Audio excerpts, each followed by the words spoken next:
Hey guys, welcome back to my channel. तो आज के जो वीडियो का टॉपिक है वो बहुत इंटरेस्टिंग है एंड आई होप सो कि आप सबको ये वीडियो बहुत पसंद आने वाला है, क्योंकि इस वीडियो का जो टॉपिक है वो टॉपिक ये है कि 1 USD जब 1 इंडियन रुपी के बराबर हो जाएगा, 1 US डॉलर जब 1 इंडियन रुपी के बराबर हो जाएगा तो क्या होगा। हालांकि अभी जो 1 US डॉलर का वैल्यू है वो 75.25 रुपीज़ के बराबर है। पर अगर आप ऐसा सोचो कि रातों रात US डॉलर जो है वो इंडियन रुपी के बराबर हो गया तो फिर क्या होगा, है ना। एज एन इंडियन, एक भारतीय नागरिक होने के कारण हमें तो बहुत खुशी होगी अगर हमारा रुपया डॉलर के इक्वल हो जाए, क्योंकि हम ऐसा सोचते हैं कि करेंसी की वैल्यू जितनी ज़्यादा होगी हमारी इकोनॉमी उतनी स्ट्रांग होगी। और इंडियन है तो हम ज़रूर चाहेंगे कि सारे कंट्रीज़ के मुकाबले हमारी इकोनॉमी ज़्यादा स्ट्रांग हो। लेकिन ये सब बातें जो हैं वो एकदम उल्टी है सच्चाई से। तो बिना टाइम वेस्ट किए हम ये जानते हैं कि 1 US डॉलर जब 1 इंडियन रुपी के बराबर हो जाएगा तो क्या होगा। तो बस अगर ये चीज़ होती है, मतलब कि अगर 1 इंडियन रुपी 1 US डॉलर के बराबर हो जाता है तो उसके दो पहलू होंगे, कुछ अच्छी बातें भी होंगी और ख़राब भी होंगी। तो हम दोनों जानते हैं, पहले अच्छी बातें जानते हैं। तो buying luxurious good will be cheaper. तो जो हम लग्जीरियस गुड लेते हैं, जैसे कि मंगाते हैं, जैसे आईफोन हो गया, वो आईफोन का जो कॉस्ट है वो बहुत ही कम पड़ जाएगा अगर हमारा जो रुपया है डॉलर के बराबर हो जाएगा। जैसे अगर अभी हम बात कर ले आईफोन 11 प्रो 64 GB वाला, जो कि पिछले साल ही लॉन्च हुआ है, वो कितने में भी पड़ता होगा, 1,06,000 या कुछ ऐसे ही, मेरे को उतना एग्जैक्ट पता नहीं है पर कुछ आसपास ऐसे ही पड़ता होगा। वो अगर US डॉलर के बराबर इंडियन रुपी हो जाएगा तो हम आईफोन 11 प्रो सिर्फ 1199 में ले पाएंगे। जी हाँ, सिर्फ 1199 में। पहली अच्छी बातें ये हुई। दूसरी, इम्पोर्ट प्राइस आर चिपर। जो हम इंपोर्ट करते हैं, जो हम आयात करते हैं, वो बहुत ही सस्ता हो जाएगा। जब इंपोर्ट प्राइस मतलब सस्ता हो जाएगा तो पेट्रोल का जो प्राइस है वो भी कम हो जाएगा, और जब पेट्रोल का प्राइस कम हो जाएगा तो ट्रांसपोर्ट जो हम करेंगे वो भी हमें सस्ता पड़ेगा, जो कि एक डेवलपिंग कंट्री के लिए बहुत ही अच्छी बात होती है। तो ये हमारा दूसरा फ़ायदा। तीसरा ये कि buying good will be cheaper for Indians in the international market. जो हम इंटरनेशनल मार्केट में चीज़ें खरीदते हैं वो बहुत सस्ती पड़ेगी जब हमारा जो इंडियन रुपया है वो US डॉलर के बराबर हो जाएगा। क्योंकि आप एक एग्ज़ाम्पल ले लो, एक कोई इंसान है, उसको इंटरनेशनल मार्केट में कोई भी चीज़ लेने में अगर $50 लगती है और हमें जो है वही चीज़ लेने में 2,000 या 3,000 रुपये लगते हैं, बाद में जब US डॉलर के बराबर हो जाएगा इंडियन रुपी तो हमें भी इंटरनेशनल मार्केट में वो चीज़ लेने में 50 रुपये लगेंगे। तो ये हुई ना अच्छी बातें। और इससे इंपोर्ट भी हमारी सस्ती हो जाएगी। जब हमें सामान सस्ते में मिलेंगे तो इंपोर्ट भी सस्ते हो जाएंगे। इंपोर्ट जब सस्ते होंगे तो हमारा ट्रांसपोर्टेशन कॉस्ट भी कम पड़ेगा। तो ऐसे सिर्फ आपको लग रहा होगा ये तो बहुत अच्छी बात है, ये तो हमारे लिए सब कुछ अच्छा ही हो रहा है, लेकिन नहीं, सच्चाई बिल्कुल ही उल्टी है। ये तो बस अच्छी बातें थी। तो अब आते हैं कि क्या खराब होगा। हमारा जो एक्सपोर्ट है, जो हम एक्सपोर्ट करते हैं बाहर देशों में, वो एकदम ही बंद हो जाएगा। अब कैसे बंद हो जाएगा हम ये जानते हैं। मान लीजिए एक इजी सा एग्जांपल, पाकिस्तान जो है वो हमसे टमाटर लेता है।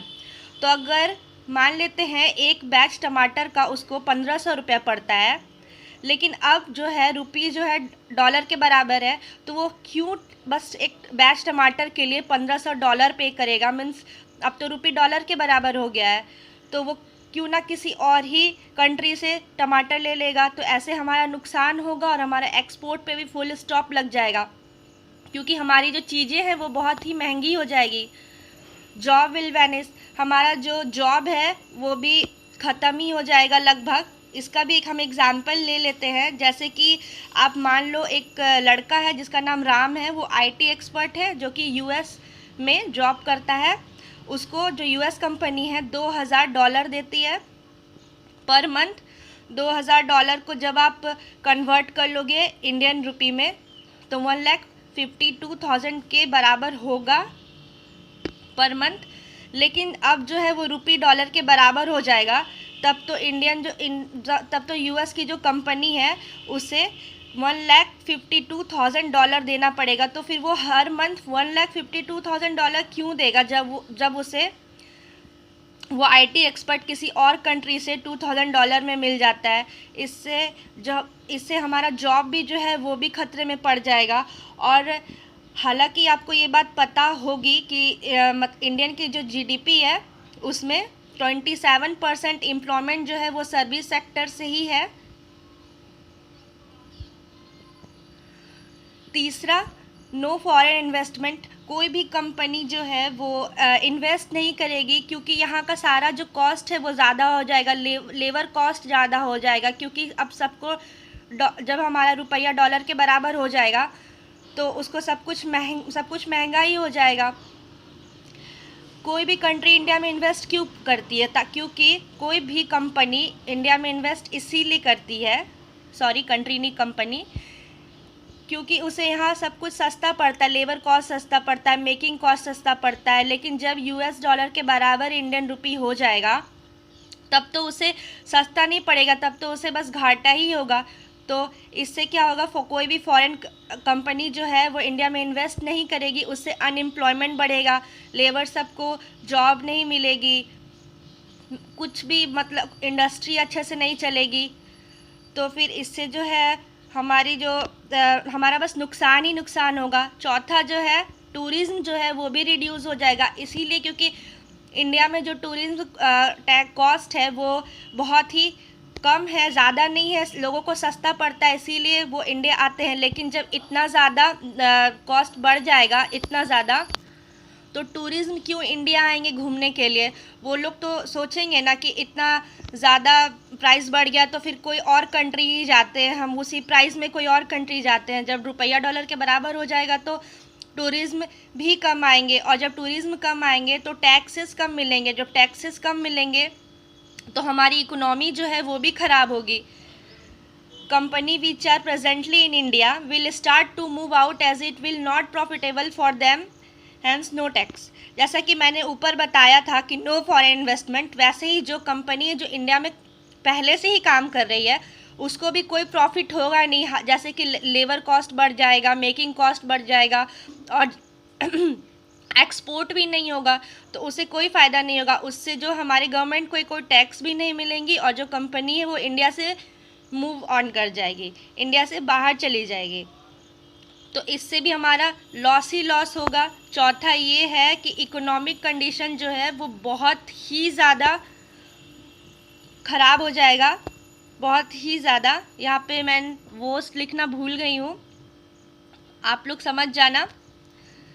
और चौथा जो है ज़ीरो इंफ्रावर्क मीन्स कि इंफ्रावर्क मीन्स कि डोमेस्टिक जो लेबर है वो भी बहुत ज़्यादा महंगे हो जाएंगे। जैसे कि पहले तो हम 1000 रुपया में अगर मान लीजिए कि किसी भी मेड को रख लेते थे, लेकिन अब तो रुपया और डॉलर बराबर हो गया है, तो कोई भी मेड को अब $1000 के बराबर पे करना पड़ेगा। अब उसी पैसे में आप बाहर से कोई भी वैक्यूम क्लीनर मंगा सकते हो। तो जब आपको मशीन मिल जाता है उससे सस्ते में मिल जाएगा, तो फिर आप क्यों किसी लेबर को या फिर किसी मेड को रखोगे? तो इससे हमारा ही लॉस होगा। तो कोई भी डोमेस्टिक लेबर हमें नहीं मिले, डोमेस्टिक लेबर बहुत एक्सपेंसिव हो जाएगा, तो कोई भी डोमेस्टिक लेबर हम रखेंगे नहीं। डोमेस्टिक लेबर हम नहीं रखेंगे तो फिर उनका लॉस होगा, अनएम्प्लॉयमेंट बढ़ेगा, हमारी इकोनॉमी हद से ज़्यादा ख़राब हो जाएगी। और फिर अगर हम ऐसा, ये मिथ है कि हम ऐसा सोचते हैं कि अगर $1 75 रुपीज़ के बराबर है, तो इसका मतलब हम ये सोचते हैं कि यूएस की जो इकोनॉमी है हमसे 75 गुना ज़्यादा स्ट्रॉन्ग है, लेकिन ऐसा बिल्कुल नहीं है। अगर ऐसा रहता तो बांग्लादेश का जो टाका है वो जापान के 1.5 येन के बराबर है। तो इसका मतलब ये थोड़ी कि बांग्लादेशी इकोनॉमी जो है वो जापान से ज़्यादा स्ट्रॉन्गर है। और अगर आप एक रियल लाइफ एग्जांपल ले लेते हैं तो 1986 में जापान की जो येन है वो अपना स्ट्रेंथ को डबल कर ली थी। मीन्स $1 उस समय 280 येन के बराबर था। लेकिन अचानक से $1 जो है 140 येन के बराबर हो गया, और वो उससे जो जापान की जो इकोनॉमी है वो इतनी बुरी तरह से क्रैश हुई कि वो अभी तक उससे उभर नहीं पाई है। और जापान को ये सब करने के लिए जो मजबूर है वो अमेरिकन ने ही किया था। तो फिर इससे कोई फ़र्क नहीं पड़ता है कि हमारी इकोनॉमी किसी भी डॉलर या उसके स्ट्रेंथ पे डिपेंड नहीं करती। हमारी जो इकोनॉमी है वो कंट्री के पूरा एक्सपोर्ट पे ही डिपेंड करती है। हम कितना एक्सपोर्ट करते हैं और कितना इंपोर्ट करते हैं उस पे ही डिपेंड करती है। या आप डायरेक्ट कह लो तो strength of currency depend on the productivity of the nation. कोई भी नेशन कितना अपना प्रोडक्टिविटी बढ़ा रहा है उस पर डिपेंड करता है। उससे कि हमारा एक्सपोर्ट भी बढ़ेगा और हमारा जो वेजेस है वो भी बढ़ेगा, और उससे जो है हमारा इकोनॉमी भी स्ट्रांग होगा। तो इससे कोई फ़र्क नहीं पड़ता है कि $1 जो है वो कितना इंडियन रुपी के बराबर है। होप सो आपको मेरी ये वीडियो पसंद आ गई होगी। अगर आपको कोई भी प्रॉब्लम है या अगर आपको कोई भी क्वेश्चन है तो आप कमेंट करके पूछ सकते हो। सो प्लीज़, अगर आपको ये वीडियो पसंद आई तो do like, share and subscribe my channel. Thank you.